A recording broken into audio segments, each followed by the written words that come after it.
माँ खुद भी बन जाए लेकिन आपको अपनी माँ के हाथ का ज़ायका जो है वो हमेशा याद रहता है। आप चाहे जितना मर्ज़ी अच्छा खाना बनाना सीख जाएँ लेकिन जो माँ के हाथ का ज़ायका है वो किसी चीज़ में नहीं है। मैं आज आपके साथ अपनी अम्मी की रेसिपी शेयर करती हूँ और मेरी अम्मी किस तरह बनाया करती थी। मैं तो बहुत ज़्यादा चीज़ें इसमें ऐड करके बनाती हूँ। इंशाल्लाह मैं वो भी आपके साथ शेयर करूँगी लेकिन ये मेरी अम्मी की रेसिपी है। जब मैं छोटी थी तो मेरी अम्मी मेरे लिए बनाया करती थी। तो मैंने उनको बोला कि आज आप मेरे लिए उसी तरह का बनाएँ जैसे आप बनाती थी।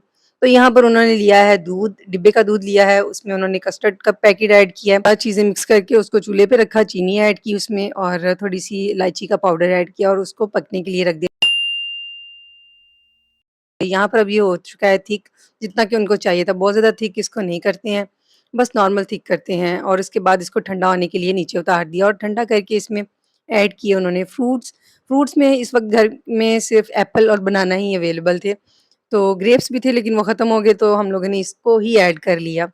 बस और इसके साथ सिंपल सी हम लोगों ने जो है ना इसकी ये तैयार कर ली, मिक्स कर लिए इसमें अच्छी तरह से ऐड करके और ये याद रखें कि आप इसको ठंडा करके ऐड करेंगे। बाकी आप इसमें नट्स वग़ैरह भी ऐड कर सकते हैं और चीज़ें जो भी आपकी पसंद है। लेकिन इसमें एक चीज़ है कि जो ग्रेप्स हैं ना वो ज़रूरी होने चाहिए थे लेकिन वो ख़त्म हो गए थे।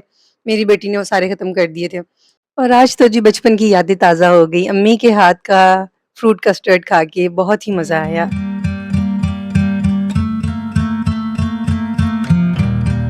और यहाँ पर थोड़े से टूटी फ्रूटी से इसको गार्निश कर दिया है। उम्मीद है आपको मेरी ये रेसिपी पसंद आएगी। फॉलो एंड शेयर भी कीजिए। अपना ख़्याल रखिए। अल्लाह हाफ़िज़।